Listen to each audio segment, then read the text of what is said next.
ഒരു ചർച്ചിൽ ഒരു വ്യക്തി ഇന്നലെ ഒരാൾ പറഞ്ഞ ആത്മഹത്യ ചെയ്തു. അപ്പം ഞാൻ ചോദിച്ചു, ആ ചർച്ചിൽ ഒരാൾ ആത്മഹത്യ ആർക്കും ദൈവം ഇത് വെളിപ്പെടുത്തി കൊടുത്തില്ലേ?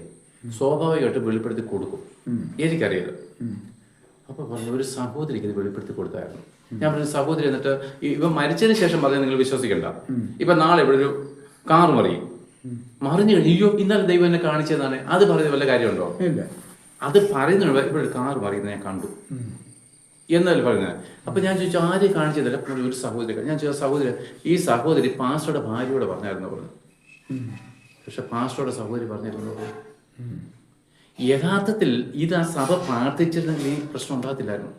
കാരണം നീക്കുപോക്കുള്ള കാര്യങ്ങൾ മാത്രമേ ദൈവം വെളിപ്പെടുത്തി തരത്തുള്ളൂ.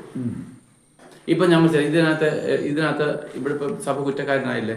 ദൈവം സഭയിലല്ല, പാസ്റ്റർക്ക് വെളിപ്പാട് കൊടുക്കണമെന്നില്ല. അവിടെ ഇരിക്കുന്ന ഒരു കൊച്ചു പയ്യനായിരിക്കും വെളിപ്പാട് കൊടുക്കുന്നത്. അവനത് സഭയെ പറയണം.